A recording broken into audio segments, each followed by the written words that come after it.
পশ্চিমবঙ্গের রাজ্য সরকারি কর্মীদের ডিএ বৃদ্ধির বিজ্ঞপ্তি কত টাকা করে পাবেন? ঠিক আছে, পশ্চিমবঙ্গ রাজ্য সরকারি কর্মীদের ডিএ নিয়ে বিরাট একটা চমক রয়েছে, বিরাট একটা কিন্তু খুশির খবর রয়েছে। নবান্নের বিজ্ঞপ্তি প্রকাশ, নবান্ন থেকে কিন্তু একটা বিজ্ঞপ্তি প্রকাশ করা হয়েছে। সেই বিজ্ঞপ্তিতে কী বলা হয়েছে সেটাই কিন্তু আজকের এই ভিডিওতে আলোচনা করব। সেই জন্য কিন্তু ভিডিওটা কন্টিনিউ দেখতে হবে, তাহলে কিন্তু বোঝা যাবে। কেটে কেটে দেখলে কিন্তু কিছুই বোঝা যাবে না। আর হ্যাঁ, অবশ্যই কিন্তু চ্যানেলটা সাবস্ক্রাইব করে রাখতে হবে। আমি কিন্তু প্রতিনিয়ত এরকম আপডেট কিন্তু নিয়ে আসে থাকি, ঠিক আছে।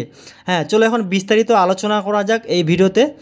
দেখতে পাচ্ছ এখানে বকেয়া ডিএ আন্দোলনের মধ্যে রাজ্য সরকারি কর্মীদের জন্য বড় সুখবর। এবার ডিএ নিয়ে রাজ্য সরকারি কর্মীদের জন্য পশ্চিমবঙ্গে অর্থ দপ্তর বিজ্ঞপ্তি প্রকাশ করেছে, ঠিক আছে। অর্থ দপ্তর কিন্তু একটা বিজ্ঞপ্তি প্রকাশ করেছে, কারণ মুখ্যমন্ত্রী মমতা বন্দ্যোপাধ্যায়ের উদ্যোগে অবশেষে রাজ্য সরকারি কর্মীরা পেতে চলেছে তাদের বকেয়া মহাকর্ষ ভাতা। এরকমই কিন্তু একটা বিজ্ঞপ্তি প্রকাশ করা হয়েছে। কোথা থেকে? নবান্নের তরফ থেকে কিন্তু একটা বিজ্ঞপ্তি প্রকাশ করা হয়েছে। সেই বিজ্ঞপ্তিতে কী বলা হয়েছে সেটাই কিন্তু আজকের এই ভিডিওতে আলোচনা করব। দেখে নাও তারপর কী বলা হয়েছে। Dearness allowance announcement for WB employment benefits. দেখে নাও, আরও জানানো হয়েছে আগামী মাসে অর্থাৎ জুলাই মাসে রাজ্য সরকারি কর্মীদের বেতনের সঙ্গেই এই বকেয়া ডিএ মিটিয়ে দেওয়া হবে, ঠিক আছে। যেটা বকেয়া ডিএ ছিল সেটা কিন্তু মিটিয়ে দেওয়া হবে। মাসের 1 তারিখ থেকেই চাকরিজীবীরা ও পেনশনরা তা লাভ করবেন।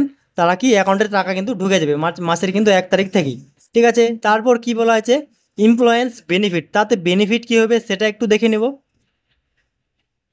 উল্লেখ্য, গত ফেব্রুয়ারি মাসে বাজেটে রাজ্য সরকারি কর্মীদের জন্য 4% ডিএ বৃদ্ধির ঘোষণা করা হয়। সেই অনুযায়ী মার্চ মাসের এই নিয়ে একটি বিজ্ঞপ্তি জারি করা হয়েছিল অর্থ দপ্তর থেকে, ঠিক আছে। কথা ছিল মে মাসের 1 তারিখ থেকে তা কার্যকর করা হবে এবং জুন মাস থেকে অ্যাকাউন্টে পাবেন রাজ্য সরকারি কর্মীরা ও পেনশনরা। সেই বিজ্ঞপ্তিতেই পরিবর্তন এনেছে এবার অর্থ দপ্তর, যাতে বলা হয়েছে মে মাস থেকে নয়, যে ডিএ বাড়ার কথা ছিল সেটি এপ্রিল মাস থেকেই পাবেন সকলে, ঠিক আছে। সেটা কিন্তু এপ্রিল মাস থেকেই পাবেন, যেটা মে মাসে বাড়ার কথা ছিল। তারপর কে বলা হয়েছে সেটা একটু দেখবে। এখানে একটি বিষয় বলা দরকার, রাজ্য সরকার যে ডিএ বাড়ানোর কথা বলেছিল সেটি যে মে মাসে অ্যাকাউন্টে না ঢুকলেও জুন মাসের বেতনের সঙ্গে লাভ করছেন সকলে, তাহলে এখন এই ঘোষণার মানে কি? আসলে এই বিজ্ঞপ্তি মারফত অর্থে জানিয়েছে যে মে মাস থেকে ডিএ চালু হওয়ার কথা ছিল, কিন্তু এখন তাতে সংশোধন করে এপ্রিল মাস করায় আরও 1 মাসের ডিএ অতিরিক্ত পাচ্ছেন রাজ্য সরকারি কর্মীরা, ঠিক আছে। এবং সেই টাকা বকেয়া বা এয়ারনেস হিসাবে পাবেন, যার কারণে সেই বকেয়া টাকাটি এবার মিটিয়ে দেওয়ার সিদ্ধান্ত নিয়েছে রাজ্য সরকার। হয়তো পরের মাসের বেতনের সঙ্গে এই বকেয়া মহাকর্ষ ভাতা লাভ করবেন প্রত্যেকে, ঠিক আছে। তারপর কি বলা হয়েছে সেটা একটু দেখে নেব। ডাব্লিউবি ইমপ্লয়েন্স ডিএ হিক, তাহলে মোট কত করে বেতন পাবেন এবার রাজ্য সরকারি কর্মীরা?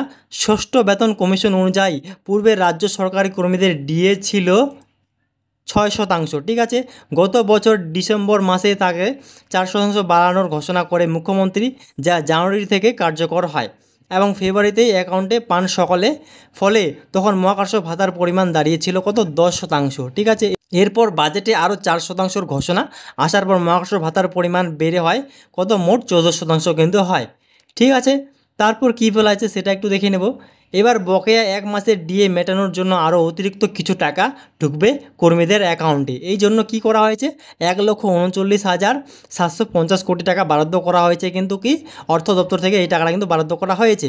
কিন্তু অনেক রাজ্য সরকারই এতেও কিন্তু খুশি নন, ঠিক আছে, কারণ তাদের মতে কেন্দ্রের সঙ্গে 36% ফারাক এখনও কিন্তু থাকছে। কি যে রাজ্যের যে কর্মচারী রয়েছে তাদের সঙ্গে কিন্তু এখনও এই ফারাকটা রয়েছে, ঠিক আছে। সেই জন্য কিন্তু অনেকেই রাজ্যের যে কর্মচারী রয়েছে তারা কিন্তু খুশি নন। এদিকে কেন্দ্রীয় সরকার পরপর মহাকর্ষ ভাতা বাড়িয়ে 42 থেকে 46 এবং 46 থেকে 50% করেছে বছরে, কি 1 বছরে কিন্তু দুবার সেটা চেঞ্জ করেছে। আর এদিকে রাজ্যের কর্মীদের জন্য বরাদ্দ ডিএ মাত্র 14%। মুখ্যমন্ত্রী 1 মাসের বকেয়া টাকা দিচ্ছেন, কিন্তু তাতে মহাকর্ষ ভাতার পরিমাণ বাড়ছে না, ঠিক আছে। এটাই কিন্তু বলা হয়েছে নবান্নের বিজ্ঞপ্তিতে। আর হ্যাঁ, আজকের ভিডিওটা এটুকুই ছিল। আপনাদের কি মতামত রয়েছে অবশ্যই কমেন্ট করে বলবে। তো ধন্যবাদ।